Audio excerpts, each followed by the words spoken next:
చీకటి ఎలుముకున్న ఒక రాత్రి. వర్షం భీకరంగా కురుస్తోంది. పిడుగుల మొదతో ఆ ప్రాంతమంతా దద్దరిల్లిపోతోంది. రామ్ తన ఇంట్లో ఒంటరిగా కూర్చొని టీవీ చూస్తున్నాడు. అప్పుడే అతని ఫోన్ రింగ్ అయింది. స్క్రీన్ మీద అన్నోన్ నంబర్ అని చూపిస్తోంది. కాసేపు ఆలోచించి భయంగానే కాల్ లిఫ్ట్ చేశాడు రామ్. హలో అన్నాడు. కానీ అటువైపు నుండి ఎలాంటి సమాధానం లేదు. కేవలం భయానకమైన శబ్దాలు అనిపిస్తున్నాయి. ఎవరో బాత్తో మునుగుతున్నట్టు, గాల్లో తేలుతున్నట్టు, ఏదో విరుగుతున్నట్టు రామ్కి అనిపించింది. రామ్కి చెమటలు పట్టాయి. హలో, ఎవరు మీరు అని అడిగాడు. కానీ మళ్ళీ నిశ్శబ్దం. కానీ ఆ భయానకమైన శబ్దాలు ఆగడం లేదు. ఒక్కసారిగా ఆ శబ్దాలు మరింత పెద్దగా వినిపించాయి. రామ్ చెవులు మూసుకున్నాడు. అకస్మాత్తుగా ఆ శబ్దాలు ఆగిపోయాయి. ఫోన్ లైన్లో పూర్తి నిశ్శబ్దం అలుముకుంది. రామ్ గుండె చాలా వేగంగా కొట్టుకుంటుంది. ఎవరు ఫోన్ చేశారు, ఎందుకు చేశారు అని భయపడుతూ అనుకుంటున్నాడు. కొద్ది నిమిషాల తర్వాత మళ్ళీ ఫోన్ రింగ్ అయింది.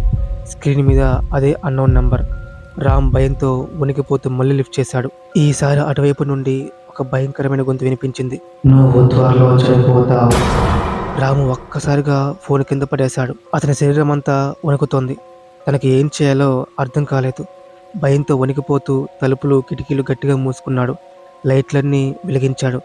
అయినా అతని భయం తగ్గలేదు. ఆ భయంకరమైన గొంతు అతని చెవిలో మారు మోగుతూనే ఉంది. అంతలోనే డోర్ బెల్ మోగింది. రామ్ మరింత భయపడ్డాడు. ఇంత రాత్రి ఎవరొచ్చారు? అది ఆ ఫోన్ చేసిన వ్యక్తేనా అని నెమ్మదిగా తలుపు దగ్గరకు వెళ్ళి కన్నంలోంచి చూశాడు. అక్కడ ఎవ్వరూ లేరు. కానీ నేలపైన ఒక చిన్న కాగితం ముక్క ఉంది. భయంగా దాన్ని తీసుకొని విప్పి చూశాడు. దాని మీద ఒకే ఒక మాట రాసి ఉంది, వెనక్కి తిరుగు.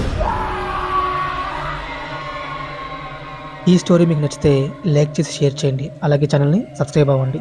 Thank you.